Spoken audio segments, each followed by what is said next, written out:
everyone. So the game that I will be playing for you all today is World of Tanks. This is me here, the little tank. It's an MA81. I believe it's a US tank. It's kind of quick, so that's why I like it. It's not that great of a shot, but she gets the job done, so it works out. The game is kind of straightforward. It's in the title, World of Tanks. It's basically just a world of tanks, and you go around and try and shoot other tanks.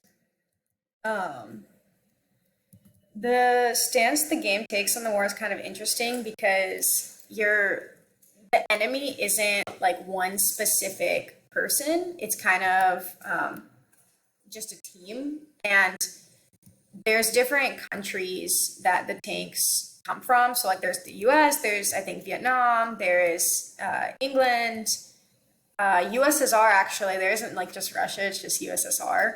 But then I'll be on a team right now, it's just random battle. So they'll put me on a team like with other US tanks or with USSR tanks. So it's not necessarily the tank that you're in, it's just the team you're on. I'm actually technically fighting other Americans right now because they're in American tanks. So I think it more so just glorifies the war or the supposed war as opposed to a specific side. I'd say the game does kind of make war seem more cool and it sort of romanticizes it because it's fun to kill other tanks. It's satisfying when you're able to kill a lot and then you get more rewards and you're on your last life, but you're able to still bring your team to victory. Um, let's move somewhere else so that maybe we could get some more action here. Oh, I didn't mean to run into that rock. I think someone just shot at me. We should get better coverage. Going back to some of the questions. Some ways that the game sort of rewards you is you're able to win certain medallions. For example, say I hit a lot of tanks, then I'll get a high caliber award and they'll just give me more coins and then those coins will let me buy more tanks and or better parts for my tanks and then those tanks I can use in battle and I'll be able to kill more tanks. The whole point is just to get better tanks to kill more tanks. I'd say the game also makes war seem like a necessary evil. Like there isn't such a negative feeling when I'm killing other tanks. It's just kind of what the game is. And I think that makes wars that are happening in real life not seem as bad because they they're just something that kind of has to happen. And I feel that video games take away the sort of human feeling because I don't know these people that I'm playing against and I don't know the people that we're fighting against in wars. However, it's just something that we're both a part of.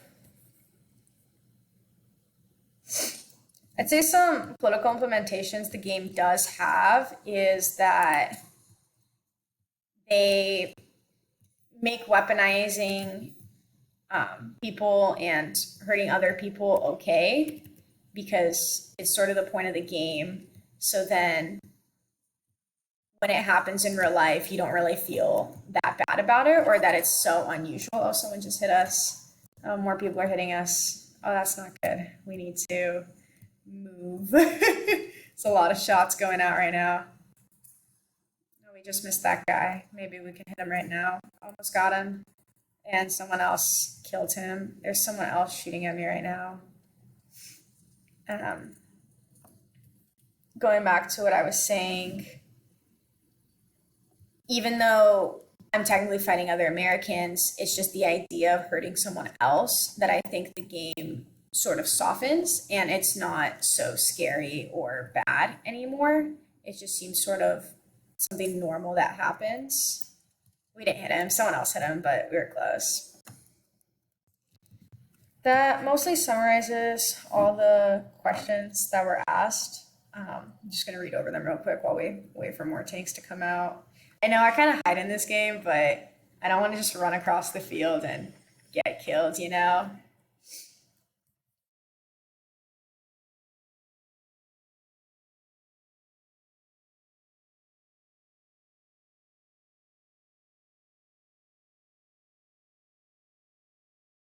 Looks like I did get all the questions, but I will touch up again on the unstated political assumptions that happen. When there's an enemy that's pointed at you, as there is in this game, you sort of just assume that they're bad and you're fine going after them without knowing if they actually did something wrong. And I think that could be said about a lot of wars that the United States has been involved in, where we kind of just say someone's bad, but then we don't even really look into why we consider them bad or what threat they actually pose to us, sort of like Vietnam or, Afghanistan. It's just we sort of believe kind of what we're told, same as in this game. We just believe that the enemy is bad and we have to kill them. Looks like there's only 2 tanks left, so we'll try and just finish up this game. Let's see if I could hit him. Oh, we killed the last one. That's a fun surprise. Nice. All right, well, that concludes the game, and it was a good game for us. So I'll see you all in class.